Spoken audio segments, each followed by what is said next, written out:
Thank you so much. First of all, thank you so much for the panelists for having taken time out for this most interesting discussion. Um, as one of you was pointing out, if we look at the topic today, the topic is defense, aerospace, and internal security. And uh, much as we would have liked to, somehow in the first half of the day, we did not touch upon the important aspect of internal security. Uh, it's critical because it is today perhaps, and just as an overlay of the land, it's today almost as large as a defense opportunity. Companies that are setting up facilities, delivering products, delivering services, tend to look at defense and internal security fairly close to each other because the product categorization is relatively close to each other. OEMs tend to have similar sets of product experiences, service delivery experiences, capabilities that they are offering in both the segments. Internal security has a couple of advantages, couple of disadvantages. First, the disadvantages. I think when you talk of defense, you're very clear about 3 user services and the Coast Guard and some elements of additional forces which you're dealing with. So very clearly defined buyer community. When you're talking of internal security, you start talking of entities under MHA, and there are a plethora of entities under MHA. You start talking of paramilitary forces, state police forces. So suddenly, the number which is very attractive at the top devolves into smaller modules which are relatively dispersed out. That's one. Second, so that's the challenge. But on the flip side, personal experience tells me that the internal security procurement is far livelier, far faster, far more defined than the defense environment. So I think let's start, because we have the privilege of having 2 people with enormous experience of the government and looking at internal security from that perspective. Let's start with them and let's get their first views on what has really changed and why is this today an attractive segment which is being talked about in events like this? Why is internal security suddenly getting the kind of attention that it is getting? And then we'll get Sanjay to talk about what are the challenges Indian industry is facing to address the needs of this sector. And so maybe if Mr. Heblikar and Mr. Medikar, if you could guide us through what has really changed, why this sector is interesting, and what do you think are the needs of this sector which Indian industry should be focusing on or global industry should be focusing on? And then Sanjay, if you could give a view on how will you go about it, I think that would be a good start to this dialogue. So over to you, gentlemen. Good afternoon, friends. Apart from being a director in one of the Bangalore-based companies, which is my 5th year into the corporate world, I had served for 38 years in the government, particularly in the research and analysis wing, which is the country's external intelligence agency. Before I commence my presentation, I would like to start with 2 salutations. First to ESA and NASSCOM for the opportunity to come and speak here on a subject which has got tremendous value. And also to applaud the fact that the theme of today's and tomorrow's deliberation is getting important, mainly as the Government of India is demonstrating an increasing salience in evolving our national security doctrine. We have, I'll talk to you in 3 different segments. Just to give you a small overview of what internal security is all about. Then we'll talk about some focus and then collaborations. I will speak for 8 to 10 minutes and then leave it to my colleague Rajan to talk about what actually is happening in the internal security segment, and then Sanjay to talk about what the industry is going to be doing. Friends, internal security is an important element in any nation or any national security paradigm. where the central government has an overwhelming mandate to ensure internal stability in the country.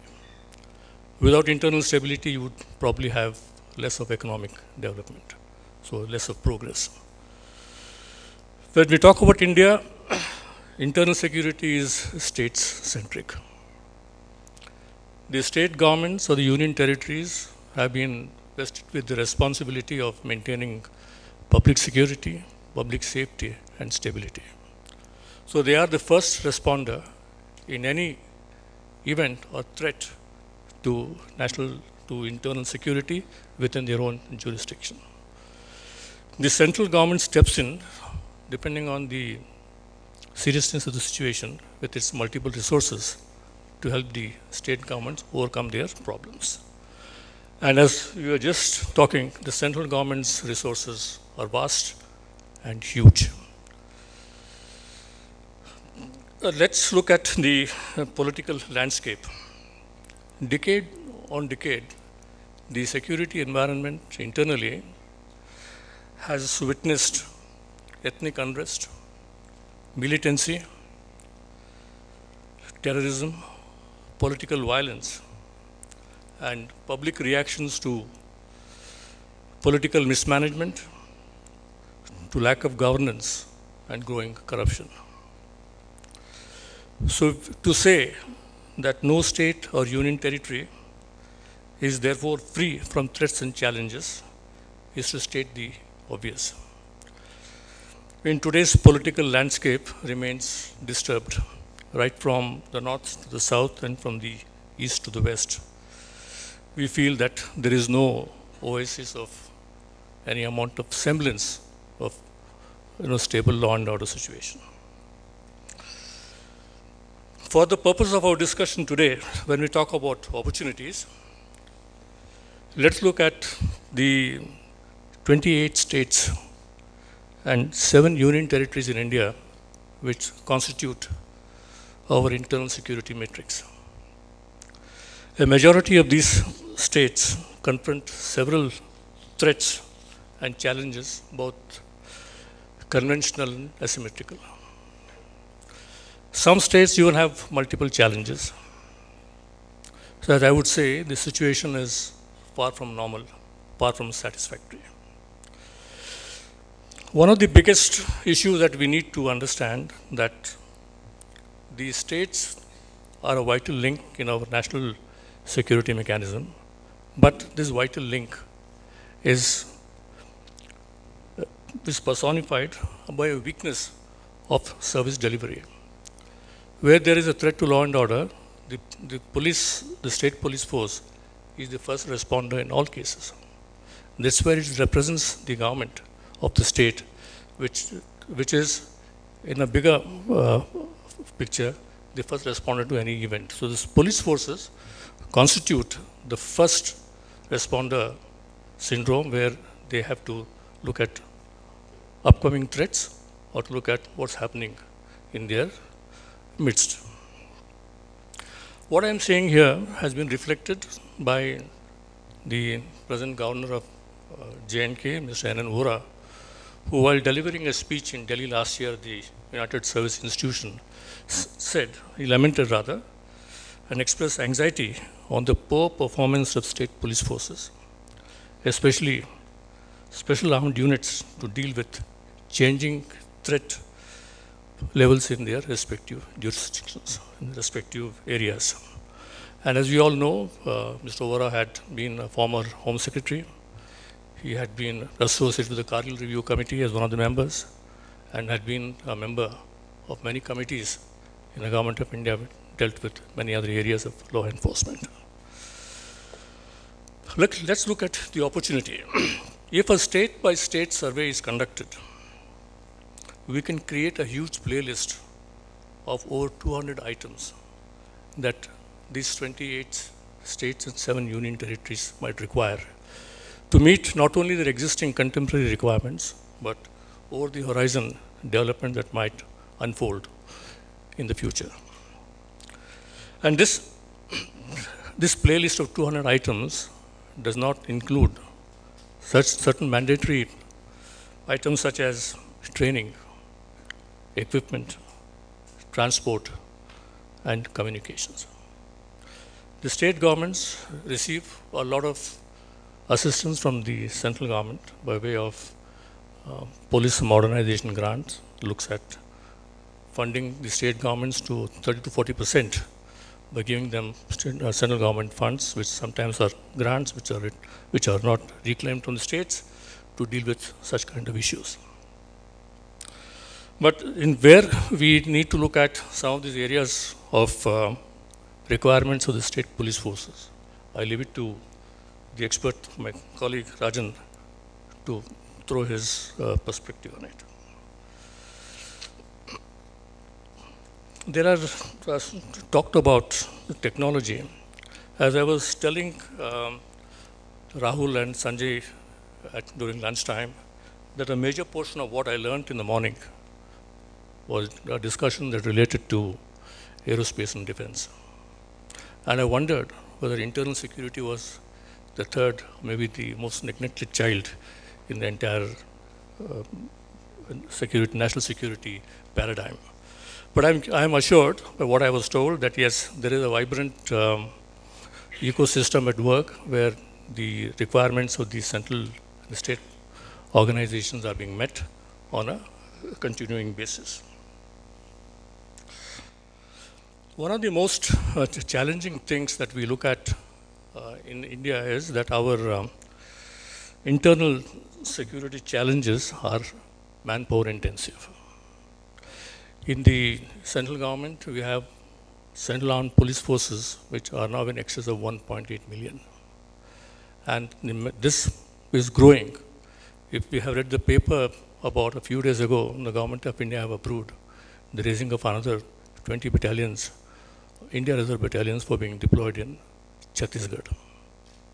And also another 40 battalions that will be deployed to guard the Indo-Myanmar border.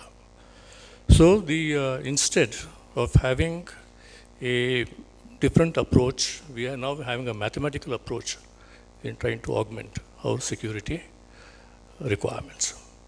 Well, how much of this mathematical requirements, having the battalion approach to law and order issues, remains to be examined or analyzed.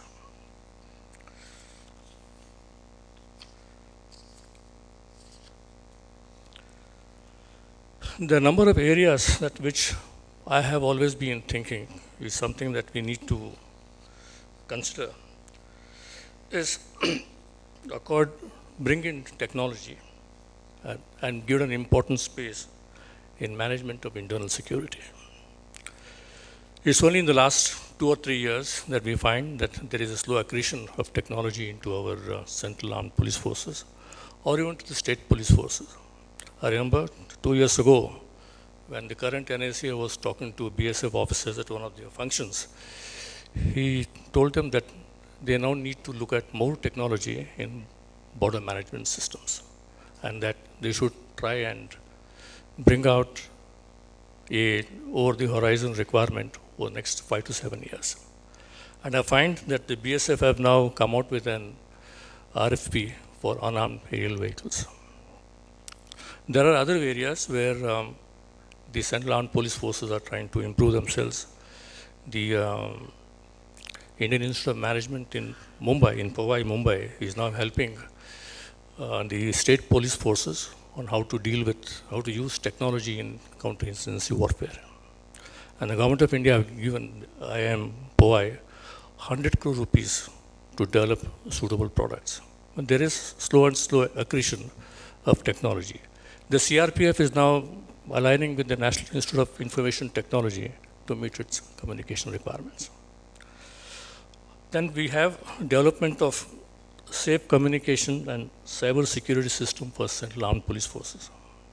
And this is a huge requirement where today we have 1.8 million strong central armed forces, but the extent of their communication system, the safety of it, has been questioned by some of their own officers. I think there is immense chance, there is immense opportunity to look at the communications part and the cyber security, safety that we can provide. Then we look at maritime security. We have 8 states in India which have extensive coastal responsibilities. And each of the state has a particular issue, a particular problem. I can say from my own experience that the level of preparedness in the maritime security coastal area is again a good candidate for being considered for technical and other upgradations. Then we have counterinsurgency operations, where at least 16 states are experiencing different levels of insurgency. And especially in the left-wing extremism areas, the kind of technology that the Central Armed Police Forces require is something over and above what they are doing on the ground.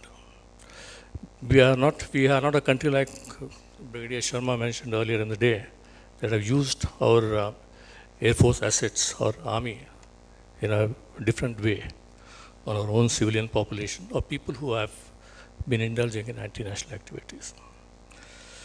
The third one is disaster management, and last but not border management and surveillance.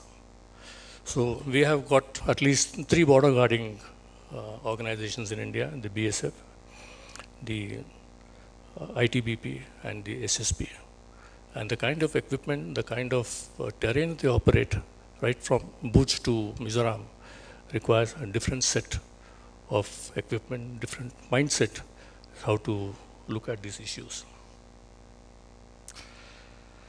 I have always advocated in my representations to the government after retired. We produced a document that says how do we use unmanned aerial vehicles in counterinsurgency operations. This now is lying with the DRDO for assessment, and we hope that in the next couple of months there will be traction in it. Collaboration, ladies and gentlemen, that brings me to my last part of my presentation. The hardware and software to meet the requirements of the internal security managers is abundantly available in India.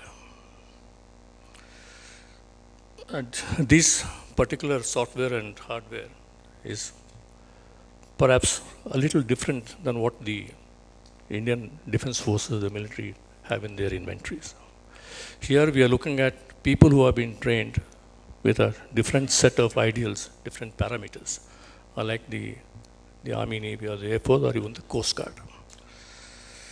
And I think that even special requirements of the police forces and the Central Armed Police Forces can be met from within the existing assets. I was asked to suggest whether there is a way forward as to how we take these things in perspective. I would make 3 or 4 submissions for consideration. The first is that there is a need to set up, ESA or its partners can take the lead and set up an interaction with a cluster of state government managers of internal security or on a zonal basis. For example, you have Karnataka as your test bed because you are based in Bangalore, your strength is in Bangalore. If you want to test your thing on insurgency or left-wing extremism, go to Chhattisgarh. You want to talk about coastal security, either go to Tamil Nadu or go to Maharashtra or go to West Bengal. So in different areas, in different workspaces, you need to have people who understand, who can meet the authorities concerned and get to understand what is their requirement, what exactly is available within the industry itself, and what can be brought out to meet their future. I'd also say that such kind of interaction with state governments, you require to meet the senior officials concerned, the Chief Secretary on the administrative side, the Director General of Police on the police side, and any other agency that deals with such situation. And this we need to do it within a certain timeline, because keeping a program going for a year is not going to be productive in any case. Secondly, we need to have a severe exercise with the central government.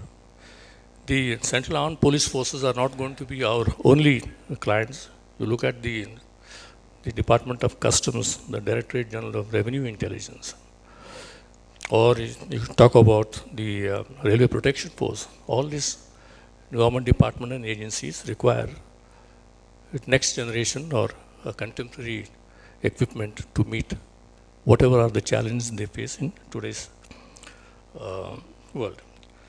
Lastly, I would only recommend that ESA and its partners may identify state government public sector enterprises which are in the field of electronics to see whether they can become partners in a JV to produce certain items for the Central Armed Police Forces or for the people who constitute the internal security mechanism. But then you require somebody to hold our hands in such an endeavor. Like it was, we saw in the morning Dr. V.K. Saraswat's